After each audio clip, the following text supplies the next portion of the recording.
"We don't need whistleblowers on this project," Trent said, sliding my termination notice across the desk. "My name is Russell Kane, 46 years old and, until 5 minutes ago, the lead foreman at Driftline Construction's biggest commercial project in Spokane. 23 years in the industry, 16 as a foreman, and this was the first time I'd ever been fired. For doing my job right." I just nodded, took off my hard hat, and placed it on his desk without a word. The site office trailer smelled like coffee and printer toner. Outside, I could hear the excavator working on the foundation expansion. The crews would be moving to steel erection next week, and now I wouldn't be there to make sure it went safely. "You gonna say anything?" Trent asked, leaning back in his chair trying to look casual. But I caught the tight grip he had on his pen.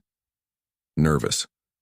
New guys always get nervous when they think someone might make a scene. "Nothing to say," I replied, standing up. "I'll clear out my locker." He looked surprised, maybe even disappointed. People like Trent feed on confrontation. They need it to justify the things they do. Take that away, and they're left facing their own choices. "Look, Kane," he said, voice softening into that fake reasonable tone. "It's not personal. We just have different visions for how to run a tight schedule. You're old school. Very. By the book. But deadlines are deadlines." I nodded again. "Got it." Then I turned and walked out. The job site was busy. Framers setting up for the 3rd floor, electricians roughing in the service entrance, concrete guys finishing a pour at the east entrance. Good men, skilled men, men with families who deserved to go home to them every night with all their fingers and full use of their limbs. Men who were working without proper fall protection, alongside unlabeled chemical drums, near unmarked live wires. I cleaned out my locker methodically. Work gloves, extra boots, safety manuals.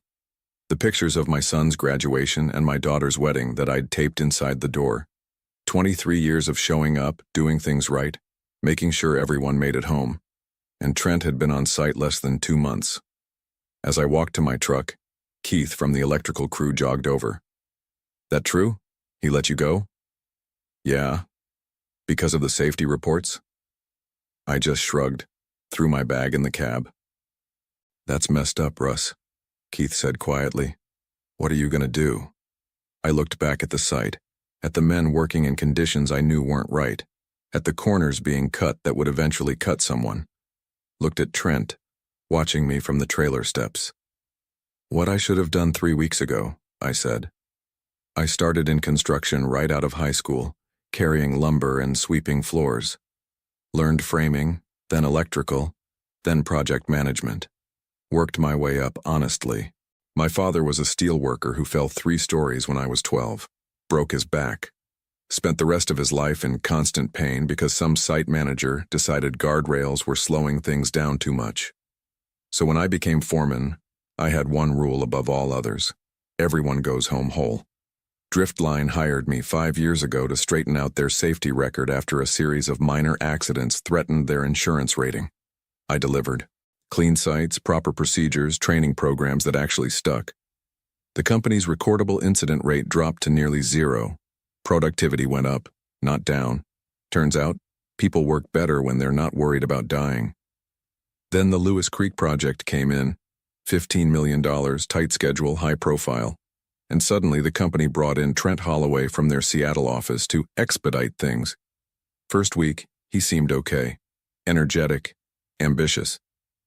Called me the safety guru like it was a compliment. But by week 2, the cracks started showing. "Russell, do we really need to inspect every harness daily? Weekly's fine, right? This containment setup is overkill. Just tell the guys to be careful with the chemicals. Can we get the electricians started before the lockout process? We're falling behind." Each time, I'd explain the regulations, the reasons, the risks.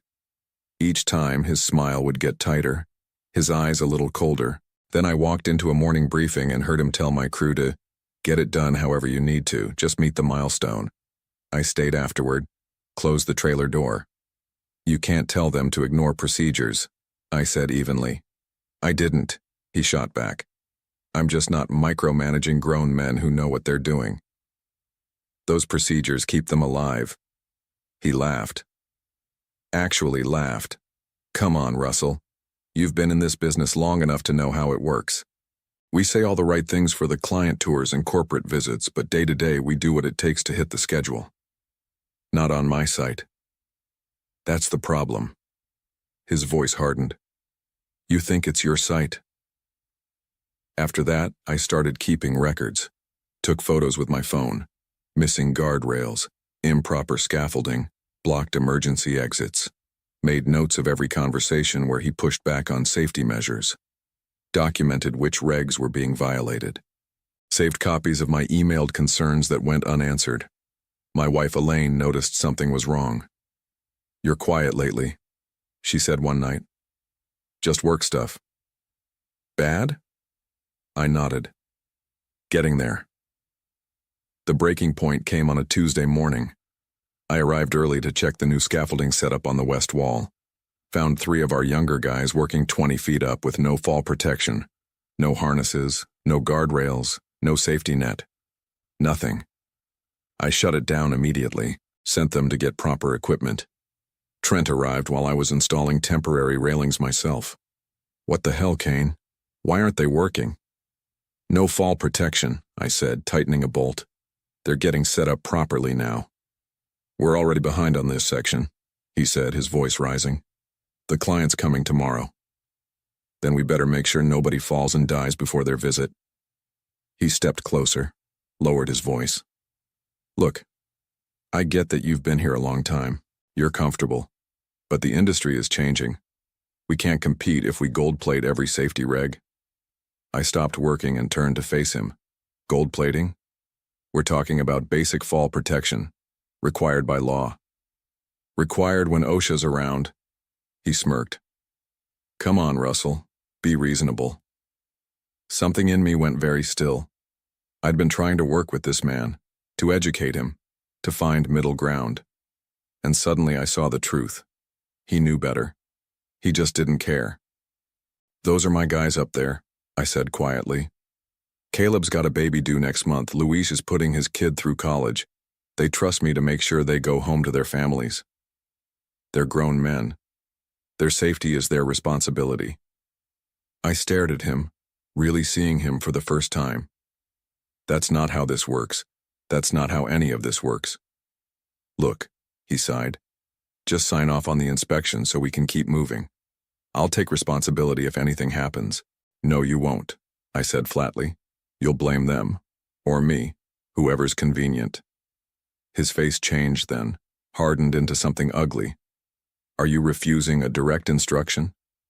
I'm refusing to falsify a safety inspection. Yes. Then we've got a problem. I nodded slowly. We do. That afternoon, I filed a formal report with our corporate safety officer, documenting all the violations I'd seen over the past month. Attached photos, dates, conversations. By evening, I'd received exactly 0 response. The next morning, I was called into Trent's office and fired. As I drove home, a strange calm settled over me. No more internal conflict, no more trying to work within a broken system. The decision of what to do next was suddenly perfectly clear. I pulled into my driveway and sat there a moment, looking at the house Elaine and I had built together. The place where we'd raised our kids, the life we'd made by doing honest work. I picked up my phone and made a call I should have made weeks ago. Occupational Safety and Health Administration, this is Daniel speaking. My name is Russell Kane, I said. I need to report multiple willful safety violations at a construction site. I can help you with that, sir. Can you tell me the nature of the violations? I've got photos, documentation, dates, names. Everything you need. There was a pause, the sound of typing. Are you current employed at this site, Mr. Kane? No, I said. I was fired this morning for refusing to falsify safety inspections. I see, Daniel said, his voice sharpening with interest. In that case, let me transfer you to our whistleblower protection division. They'll want to hear this right away.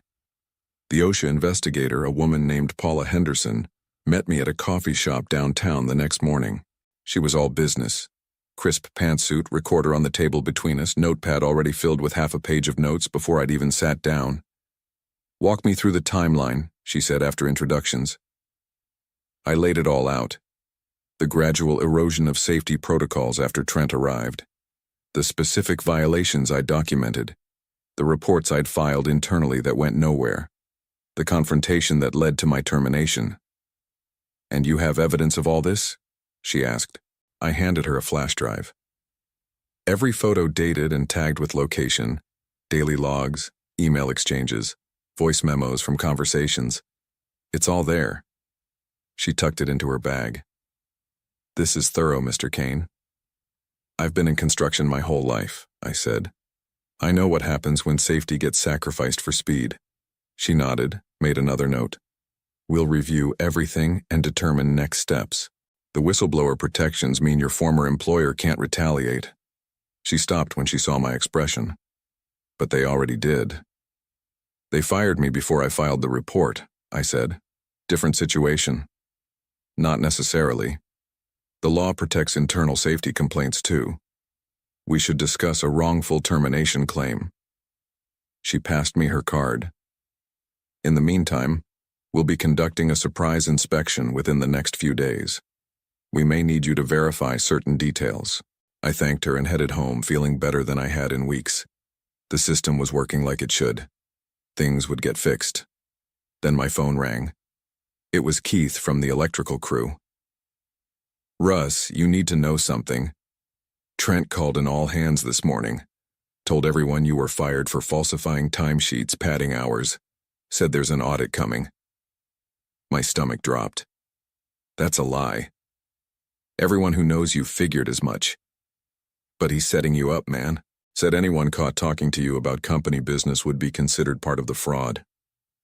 He's trying to isolate any potential witnesses," I said, thinking out loud.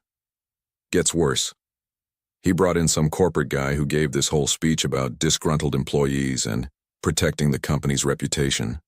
They're making everyone sign new NDAs." After we hung up, I called Paula Henderson immediately to update her. She listened carefully, then said, "This changes things. They're actively obstructing. We'll move up the inspection." But an hour later she called back, her voice tight with frustration. "We've hit a roadblock. Someone at Driftline filed a counter-complaint alleging you violated company policy by removing confidential documents and photos from the site. They're demanding everything be returned before any inspection can proceed." "That's not how OSHA works," I said. "No, it's not," she agreed. "But they've gotten a sympathetic ear somewhere up the chain. Someone's trying to slow walk this." "So what happens now?" "We fight it, but it'll take time. They're also claiming the site has already addressed any potential safety issues, which means we'd need to establish that violations were present at the time of your complaint." I hung up and sat at my kitchen table, staring at nothing. Trent wasn't just covering his tracks. He was building a case against me, painting me as the problem. My phone buzzed with a text from a number I didn't recognize. "This is Luis from the site, using friend's phone. They're removing the evidence, replacing scaffolding, adding missing guards, painting lines, working through night. Thought you should know." They were erasing every violation I'd reported. By the time any inspector arrived, the site would look perfectly compliant. Trent wasn't just protecting himself. He was making sure nothing changed, and the men would still be at risk, just more carefully hidden. The next morning I drove to Wildridge Diner, a greasy spoon near the industrial district where a lot of construction crews grabbed breakfast. Sure enough, some of my old team were there. Keith, Luis, and Caleb at a corner booth. They waved me over. "Should you guys be seen with me?" I asked, sliding in. "Might get you in trouble." Keith snorted. "We're off the clock, and they can't fire all of us. They're cleaning up the place like the president's coming," Luis said, leaning forward. "Working round the clock to fix everything you complained about." "So they know exactly what was wrong," I said. "They just didn't care until someone might check." Caleb, the youngest of the group, looked troubled. "That's not all. I overheard Trent on the phone yesterday. He was talking to someone about you, saying they needed to check his work history, find something to discredit him completely." A cold feeling settled in my stomach. "They're looking for dirt." "I don't think it's just Trent," Keith said quietly. I think this goes higher, way higher. What do you mean? He glanced around, then pulled out his phone, scrolled to a photo, and passed it to me. It showed an email on someone's computer screen. The subject line read, RE Lewis Creek Project, Schedule Recovery Plan. The body of the email was brief. The board has approved the revised approach. Safety protocols may be adjusted as needed to meet the October completion date. Documentation should reflect full compliance regardless of field conditions. The Lewis Creek model will be implemented company-wide if successful. Bonus structure attached. The sender was Jeffrey Vaughn, Driftline's CEO. Where did you get this? I asked, my mouth dry. Trent left his laptop open when he got called to the site yesterday. I happened to walk by. I stared at the photo, pieces clicking into place. This wasn't just a rogue project manager cutting corners. This was corporate policy, hidden behind a paper trail of fake compliance. They were testing it at Lewis Creek before rolling it out everywhere. October is impossible, I said. That's 2 months ahead of schedule. That's why they brought in Trent, Louise said. He's their hatchet man, gets impossible results by breaking every rule in the book. And blaming someone else when it goes wrong, Keith added. I handed the phone back, thinking hard. Has he done this before? They exchanged glances. There's rumors, Caleb said finally. About a project in Seattle last year. Guy fell, got hurt pretty bad. The foreman took the blame, something about improper training. But word is the real issue was equipment that wasn't up to code. The foreman got blacklisted, Keith added. Couldn't get hired anywhere in the state. Eventually moved east, I think. I pulled out my own phone, made a note of the Seattle project. I need to find that foreman. What are you going to do, Russ? Louise asked. They're covering their tracks. By the time any inspector shows up, the place will look spotless. And they're gunning for you, Caleb added. My cousin works in HR. Said they're building a termination case that'll make it look like you were stealing from the company for years. I looked at these men. Good men who just wanted to do their jobs and go home safe. Men being put at risk by executives who'd never set foot on a scaffolding in their lives. I'm not sure yet, I said slowly. But I know this. What they're doing isn't just wrong, it's criminal. And now I understand it wasn't just Trent. This is the whole company choosing profit over lives. As I drove home, a plan began forming in my mind. I couldn't just expose the violations at Lewis Creek anymore. I needed to expose the entire system. And to do that, I needed more evidence. Evidence they couldn't erase overnight. And I knew exactly where to start looking. Finding Derek Hansen, the former foreman from the Seattle project, wasn't hard. A few calls to old contacts in the industry pointed me to Boise, where he'd finally found work as a basic laborer, a huge step down for someone with 15 years of management experience. He agreed to meet me at a truck stop outside the city. When I arrived, I almost didn't recognize him from his LinkedIn photo. The confident, smiling man had been replaced by someone who looked a decade older, with deep lines around his eyes and a permanent wariness in his expression. Appreciate you coming, I said as we settled into a booth. Wasn't sure I would, he admitted. Driftline's not a name I like hearing. I understand. I was a foreman for them until recently. His eyes narrowed. Got fired for raising safety concerns. Sound familiar? The look that crossed his face told me everything. Let me guess, he said bitterly. Trent Holloway? I nodded. Same playbook, different victim. He stared into his coffee. They'll destroy you, you know, like they did me. By the time they're done, you'll be unhireable. A thief, a liar, maybe even criminally negligent. Only if I let them, I said. I'm fighting back, and I could use your help. He laughed without humor. What can I do? I tried filing complaints, tried going to the press. Nobody cared. One guy gets hurt, it's a statistic, and Driftline has very good lawyers.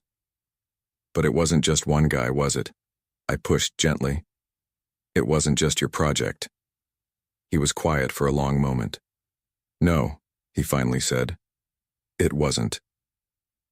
Over the next hour, Derek told me everything. How Trent had been brought in to accelerate their project too. How safety violations became routine. How Derek's reports were ignored or lost. How when Jack Tremaine fell from faulty scaffolding, Trent had already prepared paperwork showing Derek had approved it despite known defects. I never signed that inspection, Derek insisted. They forged my signature. But by the time I could prove it, I was already fired, already blamed.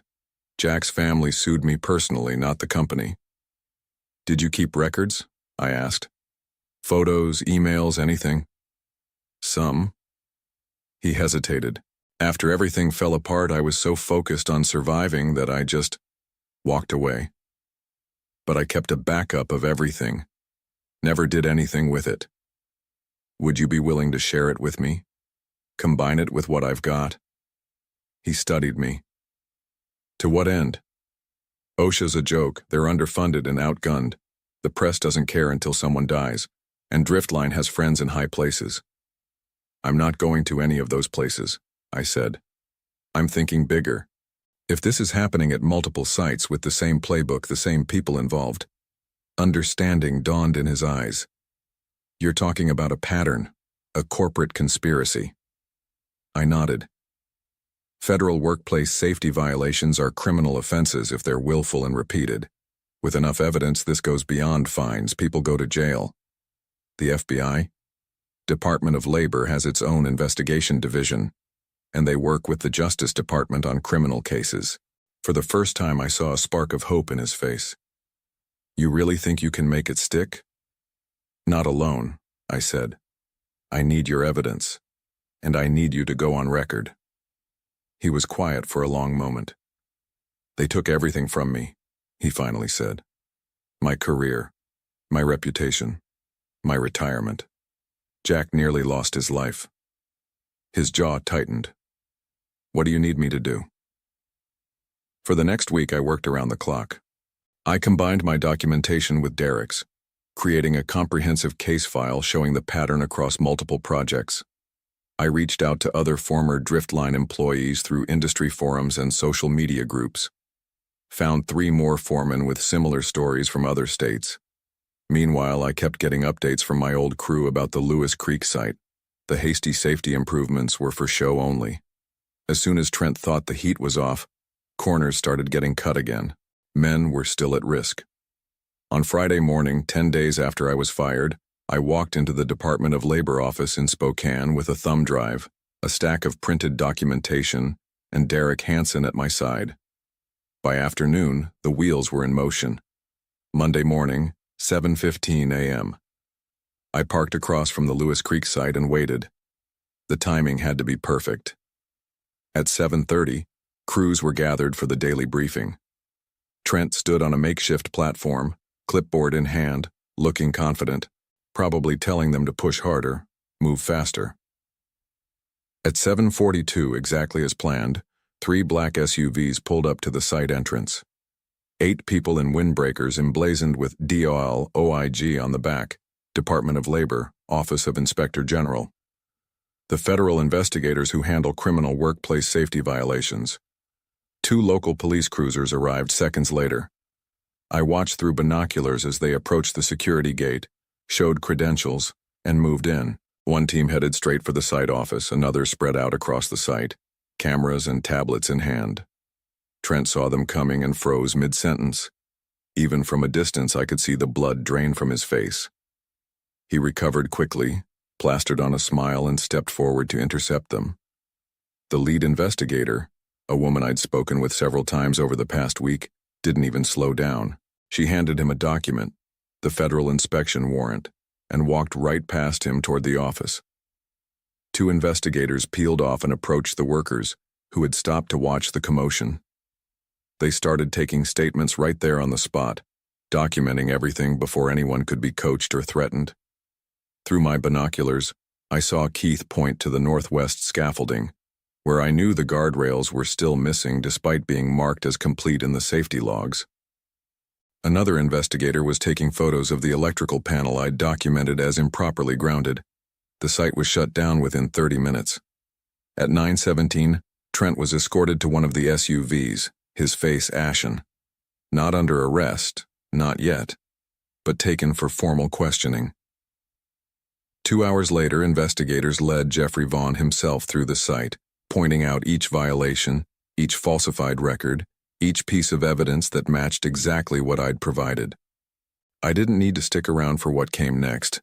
The system was finally working the way it should. 3 months later, I sat in a conference room at Zentren Global, reviewing safety protocols for their new mixed-use development downtown. As their newly hired safety director, I had authority to approve or reject any construction practice across all their projects nationwide. My phone buzzed with a news alert. I allowed myself a small smile as I read the headline, "Construction Executives Indicted on Federal Charges for Willful Safety Violations." The article detailed how Driftline Construction's CEO, COO, and 3 project managers, including Trent Holloway, faced criminal charges for conspiracy to violate workplace safety laws, falsification of records, and obstruction of justice. If convicted, they were looking at substantial fines and up to 5 years in federal prison. The company itself had been barred from bidding on government contracts for 10 years. Derek Hansen had been fully exonerated. The settlement from his wrongful termination lawsuit would fund his retirement. More importantly, he'd gotten his reputation back. My phone rang. Luis, now working as a foreman under me at Zentren. "You see the news?" he asked without preamble. "Just now. They're saying the Lewis Creek building might get condemned. Too many structural issues from rushed work." There was satisfaction in his voice. "Karma's a beautiful thing. So is doing the job right the first time," I said. After we hung up, I walked to the window overlooking my new project site. Workers in proper safety gear moved with confidence across a well-organized site. Every guardrail in place, every harness inspected, every worker properly trained. No one would fall on my watch. No corners would be cut. No one would choose profits over lives.